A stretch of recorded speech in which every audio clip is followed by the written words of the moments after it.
Hello guys, this is Stan with Deep Service Detailing. As you can tell, we are in a baptistry. This is a steel baptistry that was commonly built from 1900s to maybe 1960, before the fiberglass baptistry started becoming popular.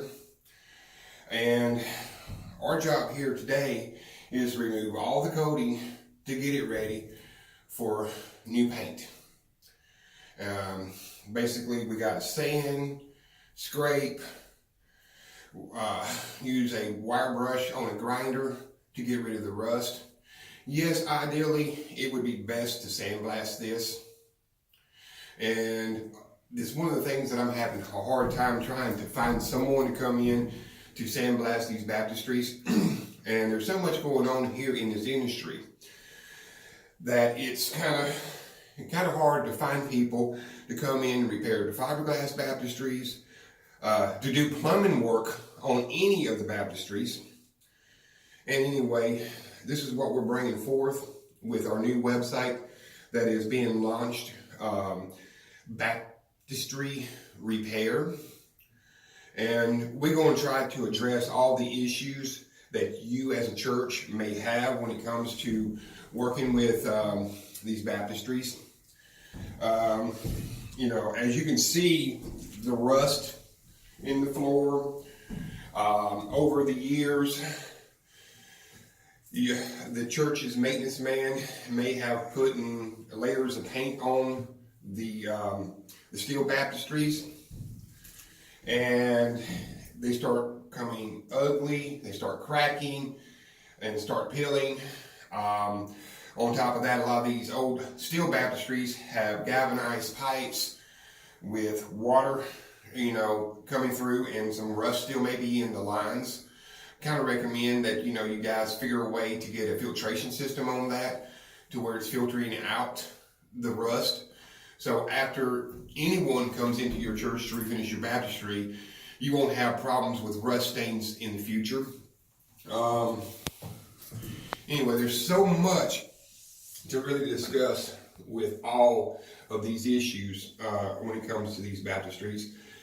Like the stairs, for instance, you have what I call closed stairs or open stairs.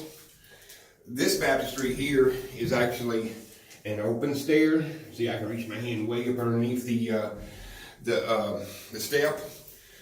And what I have found is, that's one of the hardest areas to clean, to prep, and to cover in the future. Kind of recommend that you maybe find someone to come in and weld some plates in to close that off so water doesn't get up underneath there and stand for a long period of time and cause rust issues in the future. The other option would be dry these things up when you are through using them. Most churches only fill these things up when they have 4 or 5 baptismals coming up. So I just trying to get you more life out of what you have. And on top of that, there's strength issues when it comes to the floor of the baptistry, especially the fiberglass ones. I've been doing this for 8 years, and I've noticed that under the baptistry is not sitting on a solid foundation. A lot of times they may have built up a stud wall with a joist subfloor without any plywood over top of that. And in return, it's weak with, most of these baptistries can hold probably 600 to 1,200 gallons of water. So you taking all that weight and it's pushing down on these baptistries.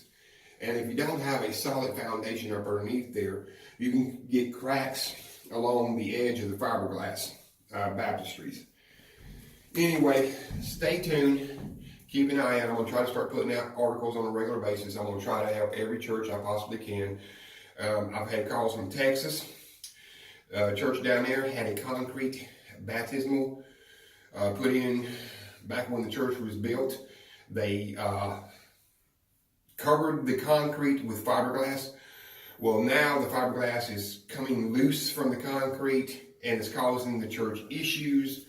The fiberglass baptistries, after about 15 years, have all types of issues of delaminating, discoloration, and weak bottoms because they weren't put in properly. And unfortunately, like you can see this wall here is actually a load-bearing wall. And I was talking to a contractor in summer of 2018, and for him to come in to remove this steel baptistry to be able to put in a brand new fiberglass baptistry, he was going to have to remove this wall. With it being a load-bearing wall, he was going to have to build special supports to hold the roof up. And in return, it was going to cost around $30,000 just to be able to put in a new baptistry.